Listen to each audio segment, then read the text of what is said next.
Real stories of werewolves, of dogmen from history, from your emails, illustrated and animated with the democratizing magic of machine learning AI. Welcome to Scary Stories. This is Greenbrier State Park in Maryland. Our episode begins here because one of you guys out there sent me a very interesting account of seeing a strange canine creature in these very woods that you're looking at. We're going to listen to the story that he or she sent me, then examine a local set of legends and physical landmarks that might possibly explain what this person experienced. After that, we're going to use this cool and relatively new book I just discovered called The United States of Cryptids by J.W. Ocker as our travel guide to discovering all the other kinds of dogmen and werewolves known of here in the U.S. There was one I never even heard of before, so stick around and see how many of these American werewolves you're already familiar with, or not. I should say I received this next email about 3 months ago, and I've tried to write back to this person and get some questions answered. Nobody ever wrote me back, so I'll just read you the meat of the letter anonymously, as they requested I withhold their name in their initial instructions. I'm going to call this one, "The Werewolf Drove My Brother Insane."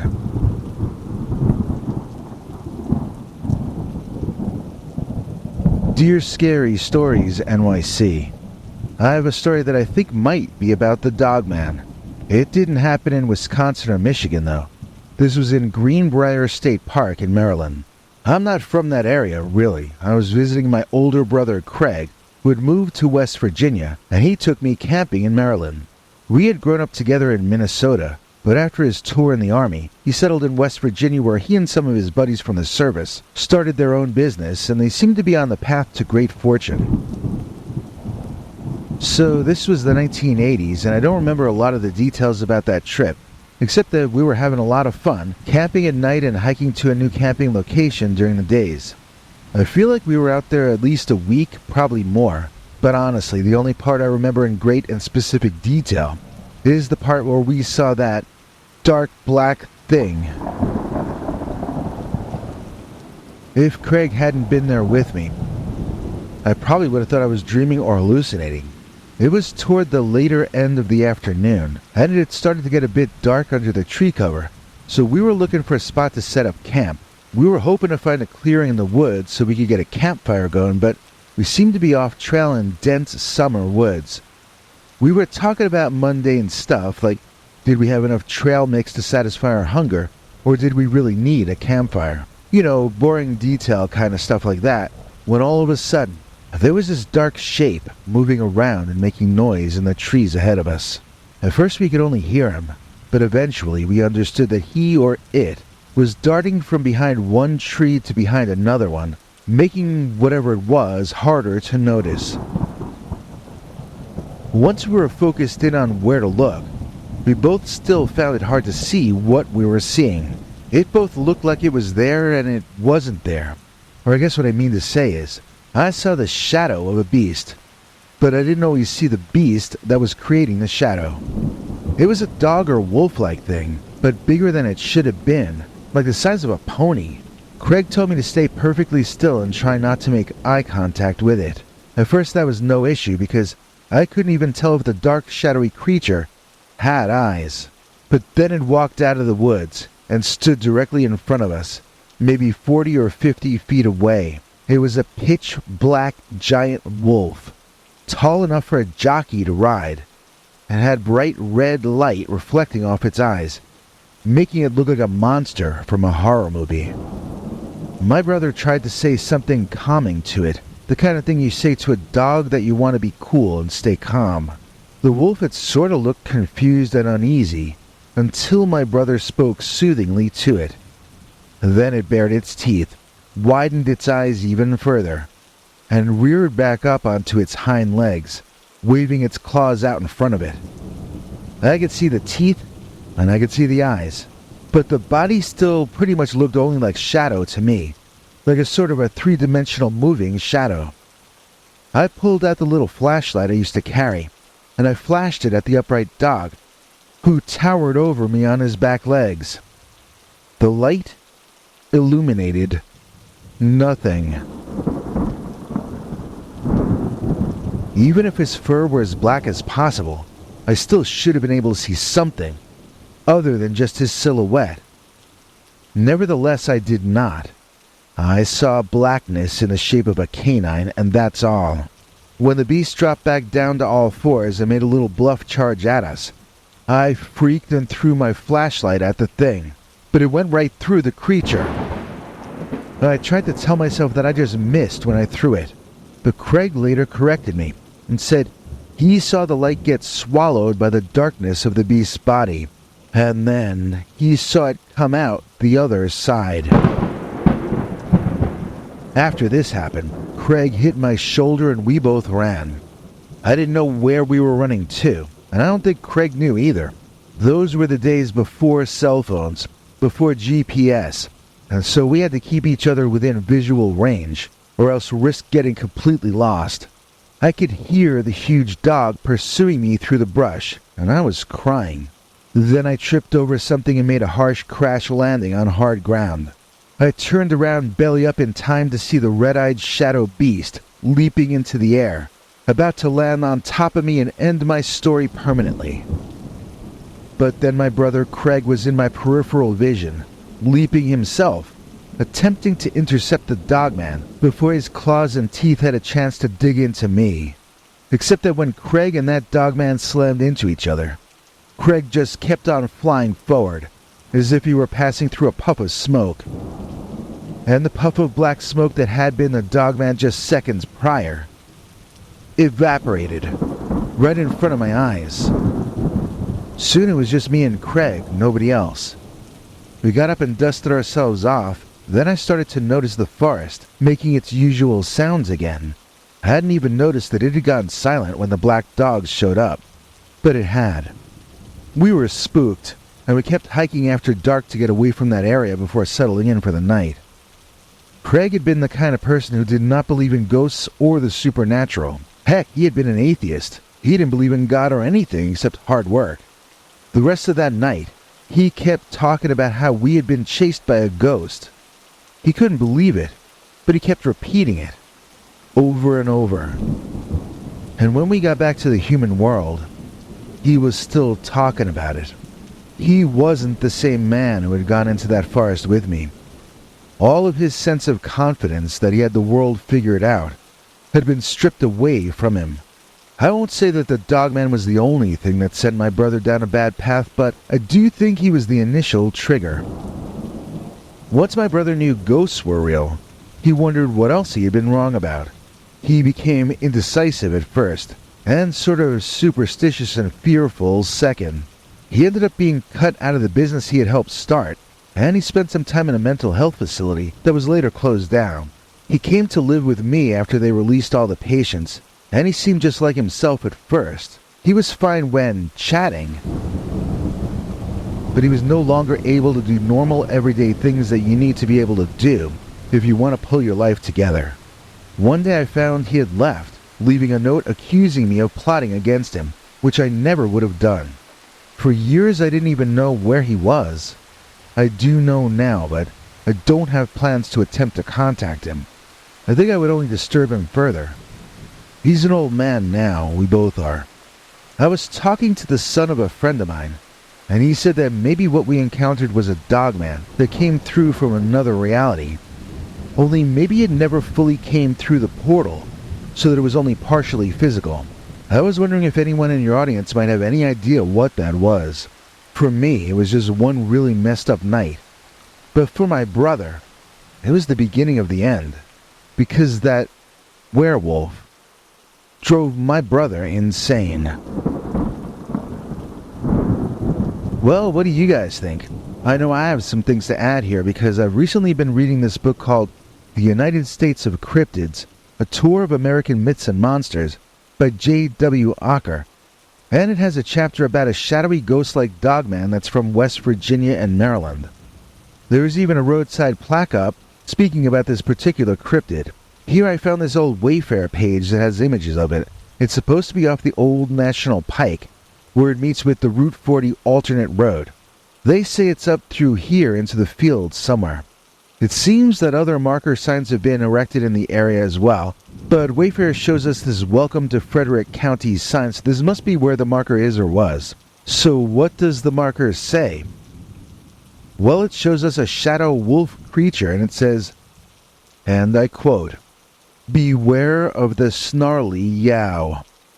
Legend has it that the shadow of a black dog used to prowl the heights of South Mountain. One night, a huntsman, famous as a sure shot, encountered the beast. He aimed and fired his rifle. The shot went right through the animal with no effect. He fired again and again, each shot passing through the shadowy beast. Finally, overcome with dread, the huntsman fled. Those would be good lyrics, right? So now, where is this sign marker relative to the Greenbrier State Park where the alleged incident in this story took place? Let's look on Google Maps. See, here is the approximate location of the marker I just read. Let's pull back and ask for directions from the marker to Greenbrier State Park. Okay, see what I mean?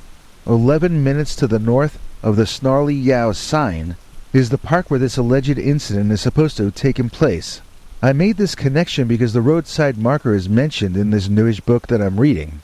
Well, it's from 2022, so in terms of cryptid books, that's pretty new. According to the author Ocker, the Snarly Yow is a legend that goes back to the 1800s. Apparently, this big black dog, much like Black Shuck from the olden days, guards the main road through South Mountain in the Blue Ridge Mountains, and has been seen for hundreds of years throughout this area. He's claimed by West Virginia and Maryland both, and some say he haunts parts of Pennsylvania as well. The author quotes a female author who lived in the region referring to the Snarly Yow way back in 1882, using all these fancy old-timey words I'm not sure I can even pronounce. The sign I showed you is with other signs detailing the history of the region. In fact, alternate Route 40, believe it or not, was originally the first federally funded road in the entire country, connecting Maryland with Illinois for the first time. So the Snarly Yow is a legend that goes all the way back to the dawn of this country. Yet some of the reports of him are really not all that old. One true event that gets repeated claims a man in 1975 was walking on what is now the Route 40 alternate as it cut through the woods. Suddenly an immense black dog was in front of him on the road. Now get this next part. The man said he threw rocks and sticks at the canine, trying to get it to clear off the road and give him space to walk. The objects went right through the dog, as though he were made of smoke. In a 1989 article in the Washington Post of all places, another mid-1970s Snarly Yow experience was referenced. Apparently a couple driving in the night thought they had run over the large dog as it appeared in the road before them. When they stopped the car and got out to try to help the dog, they couldn't find it on the road, and they saw no evidence that they had hit anything. Yet they had experienced an impact while inside the car. You know, this book is especially interesting because the author has been to all these locations. He spent years legend tripping, going to all the places where monsters are supposed to have been. He's been to the TNT area in Point Pleasant. He's been all over. He even got Lauren Coleman, who he interviews in the book, to write the foreword to it. Of course, as soon as I got my hands on the book, I started looking up all the Werewolf and Dogman stories. Let's go down the list of them all and see if you know all of them. Conversely, if any are left out of the list, please feel free to correct our omissions in the comments below. Now, Rougarou, the French werewolf, moved down south and became the Rougarou. Now, I had thought the headquarters of everything Rougarou was New Orleans, but it seems that a city about 60 miles to the southeast is far more enthusiastic about the Rougarou legend than New Orleans. If you go to Houma, Louisiana, when you go inside the visitor's center, you'll be greeted with information about the Rougarou. That's only the beginning. Rougarou Fest happens in the summer. They've got food. They've got music. They've got a parade. And look, they parade a captured Rougarou in a cage down the street. That's pretty cool looking if you ask me. The mascot of the event is a guy wearing a werewolf costume who dances in a top hat. See, they put up a life-size statue of the mascot here on a corner in the business district. If you like to go to Halloween parades, then you will enjoy the Rougarou Fest, because everybody gets dressed up in scary costumes and tries to outdo each other. Next, Beast of Bray Road. Everyone here knows the Beast of Bray Road, a cryptid legend rooted in the rural community of Elkhorn, Wisconsin. The Beast of Bray Road first gained significant attention in the late 1980s and early 1990s. The creature, often described as a large wolf-like animal walking on two legs, was sighted near Bray Road, a country lane in the outskirts of town. Its unsettling appearance and alleged behavior quickly captured local curiosity and fear. Linda Godfrey, a reporter for the local newspaper The Week, was one of the first to investigate and document these sightings. Her articles brought the Beast of Bray Road into the public eye, leading to widespread media coverage all over the country and a surge in reported sightings. Throughout the 1990s into the 2000s, the beast became a topic of intense local speculation and media interest. Theories about its origins ranged from a misidentified animal or a surviving prehistoric creature to a werewolf or some other unknown cryptid. Sightings and accounts varied, but many shared common details: the creature's eerie, glowing eyes, and the sense of it being both animal and human. Next up, another very famous one, the Michigan Dogman. As most of us already know, the Michigan Dogman is a cryptid legend that gained widespread attention due to a series of events sparked by radio DJ Steve Cook in 1987. Cook, working for WTCM Radio in Traverse City, Michigan, initially created a song called The Legend as an April Fool's Day joke. The song, recounting alleged sightings of a mysterious creature, half dog and half man, roaming the forests of northern Michigan, was actually based on local folklore and legend that Cook had heard over the years. In Cook's version, the Dogman would come back every 10 years, in years ending with the number 7. To the DJ's surprise, the song resonated deeply with local listeners, leading many to share their own experiences and encounters with this Dogman. The song became a local sensation, generating a flood of reports from people claiming to have actually seen the creature, with descriptions matching the eerie figure depicted in the lyrics. These accounts ranged from hunters and farmers to ordinary residents, all describing a large wolf-like creature that occasionally stood and walked like a man. And then, of course, in the year 2007, another year ending in 7, the famous Gable film came out, which purported to show an actual Dogman. Of course, it was another hoax done in conjunction with that same DJ. To finish off our mangy menagerie today, we need to have at least one woman, right? And in this case, we've got the Wolf Woman of Mobile, Alabama. Seems way back in 1971, one of the strangest cryptid reports to ever make it into a newspaper got printed. The Mobile, Alabama Register reported on April 8th of that year that they had received over 50 calls from people in and around Mobile, claiming that a creature that sort of resembled a topless woman with a wolf body had been terrorizing the people of a neighborhood that was then known as Africatown but is now known as the Plateau. Apparently this was not just one isolated sighting. It was something that was happening for a couple of weeks to these people, and nobody was helping them deal with the bizarre situation. Looking at Google Maps, it seems that in modern times there are some blocks that look nice in that area, while others look pretty desolate there now, almost like Chaldean Town in Detroit. But I don't know what the area was like in 1971.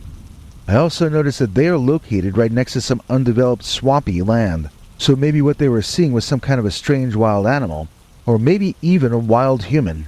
The author also tells us that the report centered around Davis Avenue, which is now called Dr. Martin Luther King Jr. Avenue in Mobile. Now that's not actually in the Plateau neighborhood though, that's a bit further inland.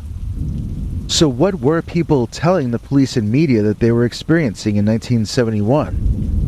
One teenage boy is quoted in the Register as saying that the wolf woman chased his daddy home from the marsh. I wonder what marsh. Certainly he's referring to some part of the swampy area I was just referring to.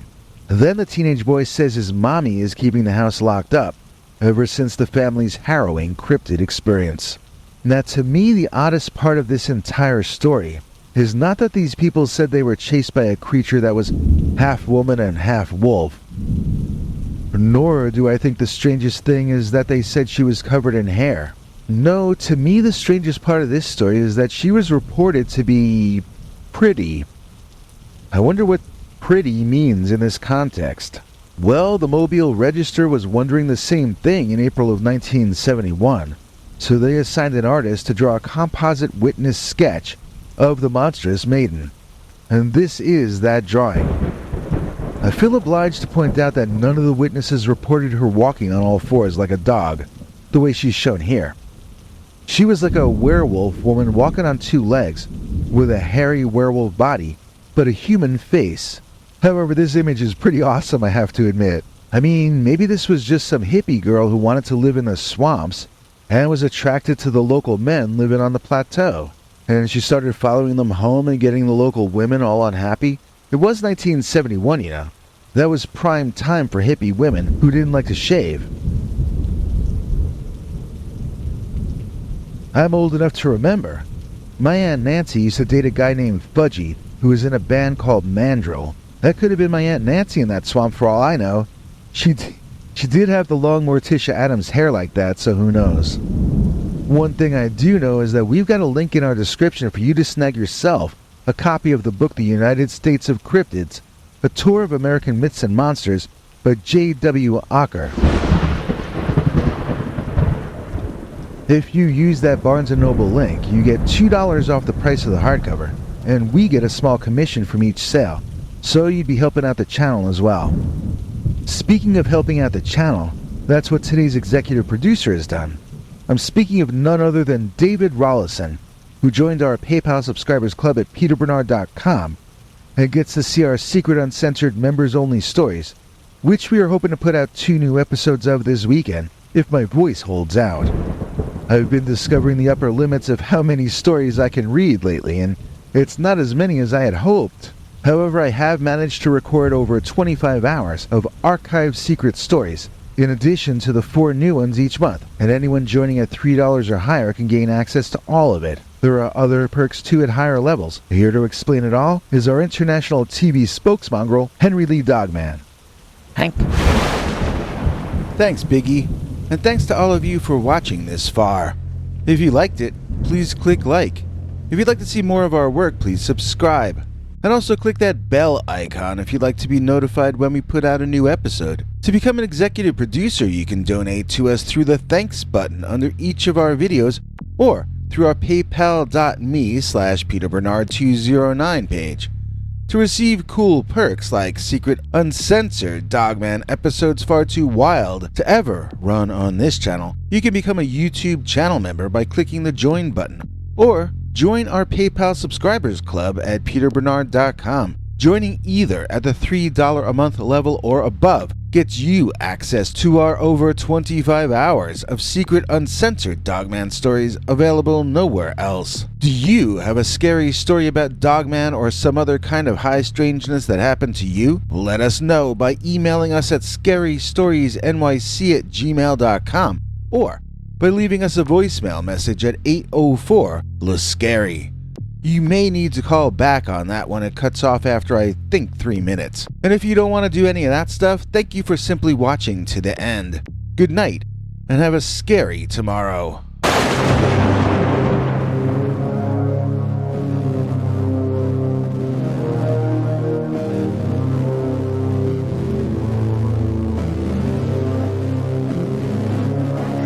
Come back for more scary stories.